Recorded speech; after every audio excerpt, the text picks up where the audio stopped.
Kryžiaus gatvė vaikštau, jis kitoks nei čia.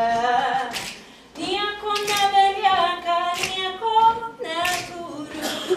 Dabar visiškai naujas lapas, visiškai nauji dalykai ir, kaip sakau, tikrai kiekvieną dieną aš pamatau tokius įžymius žmonės, dėstomus labai žymus žmonės ir kūris ir Adamkaus buvęs patarėjas.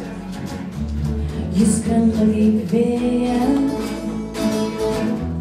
valnai vėjo,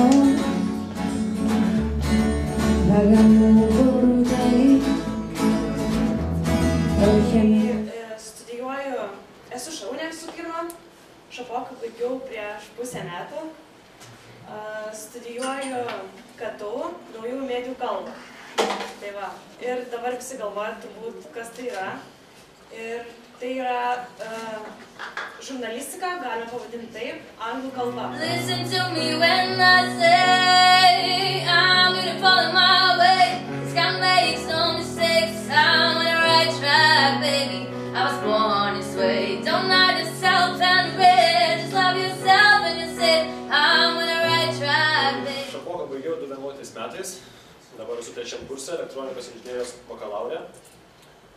Ir galiu pasakyti, negirsiu aš labai momentų, kaip čia kažkas gyrė savo studijas, net ten taip gera. Ir jeigu kažko norit pasiekti, reikės labai daug stengtis, nes kaip Šapokai nieks tikrai neteisi nepasiūlys kažkokiam projekte dalyvauti, kažkokioje olimpiadoje, kažkokiam būrelį ir dar.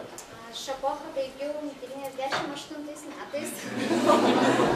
Net neskaičiuoju, kiek iškart sakau, kurie metai.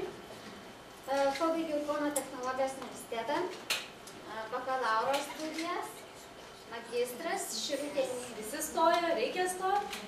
Ir čia chemijos mokytojas sužavėjo su chemija. Bet chemiją išbuvau tik tai pusę metų.